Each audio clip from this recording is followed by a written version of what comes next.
I'm happy to be with you this week. We shall be considering a new, and the topic is tourism business feasibility study.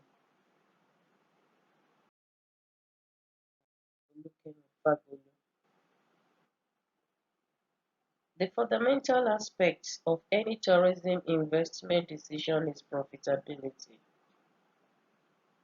And because of that, a study should be conducted to determine the feasibility of such a project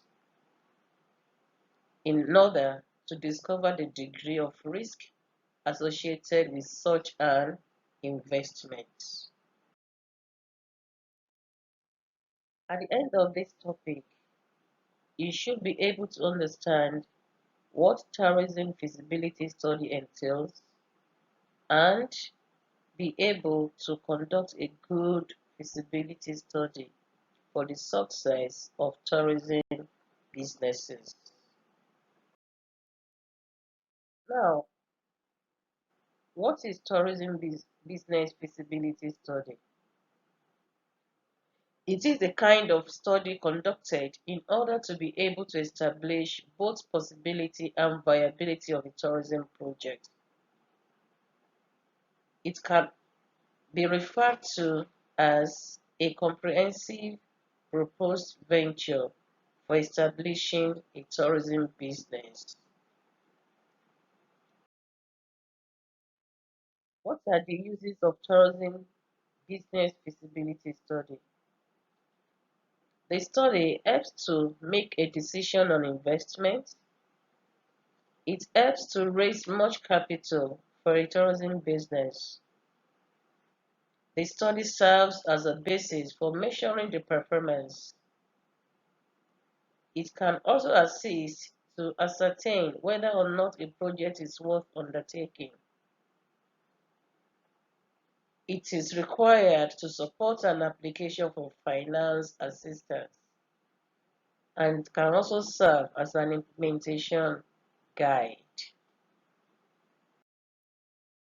Now, let us consider class activity 1.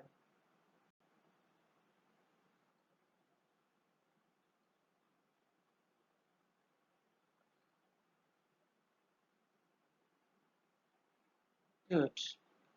We can now move forward.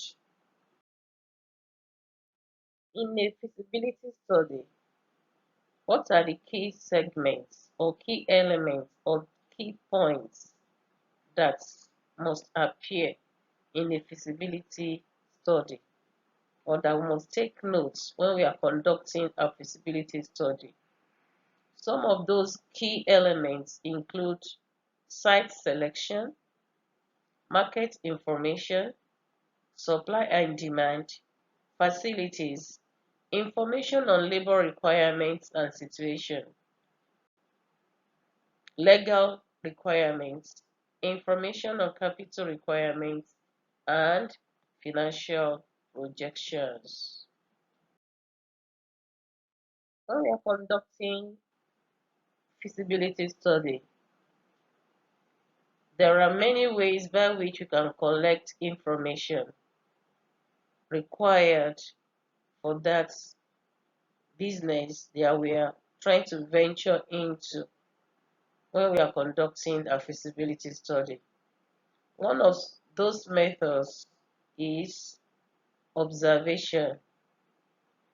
We can conduct our study even by asking questions.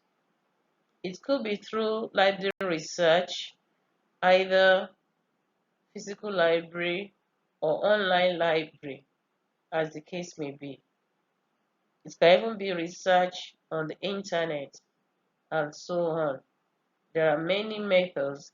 However, these four methods are very common when we are talking about collecting information for a feasibility study or during a feasibility study. Class activity 2.